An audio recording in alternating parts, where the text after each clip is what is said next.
मुळात मालेगाव शहराला आज जर पोलीस यार्डस्टिक पाहिली तर 1986 ची यार्डस्टिक आहे.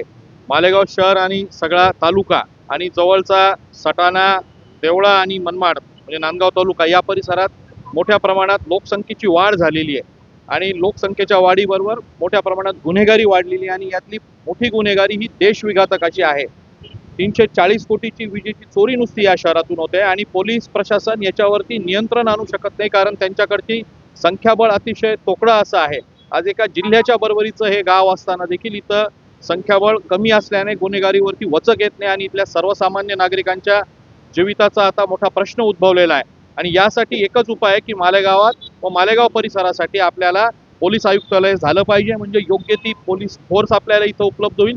त्याचबरोबर पोलीस प्रशासनाला ताकद मिळेल की ज्याच्याने गुन्हेगारांची तडीपारी करता येईल, गुन्हेगारांचं स्थानबद्धता करता येईल आणि त्यासाठी मालेगावात पोलीस आयुक्तालय झालं पाहिजे अशी समस्त मालेगावकरांची, सर्वपक्षीय सर्व संघटनांची मागणी आहे आणि त्यासाठी आज आम्ही सगळे इथं जमलेलो आहोत. मालेगावकरांची खूप इच्छा होती की मालेगावमध्ये पोलीस आयुक्तालय आलं पाहिजे. कारण की मालेगावचे आपण बघतो आहोत की मालेगावचं आपण बाहेर गेलो तर मालेगावची ओळख काय आमची, तर मालेगावची ओळख अशी आहे की विदेशी आतंकवादी लादेन जेव्हा मरतो तर मालेगाव दंगल होते. पाकिस्तानमध्ये पाकिस्तान जिंकतं तर मालेगावमध्ये फटाके फोडतात आणि पाकिस्तान जिंदाबाद म्हणतात. मालेगावचे जनता हैराण झालेली आहे. रोजची कुत्ता गोळी हा विषय इतका भयानक झालेला आहे. रोजच्या मोटरसायकल चोरीचा विषय झालेला आहे. लोकांच्या चांगल्या एरियामध्ये जाऊन मोबाईल विस्कवणं चालू याच्यामध्ये हे सगळं झालेलं आहे. मालेगावची जनता हैराण झालेली आहे.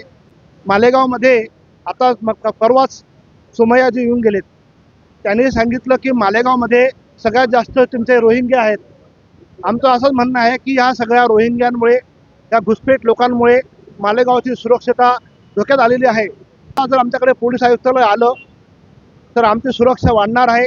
2000 पोलीस येणार आहेत, IPS अधिकारी येणार आहे.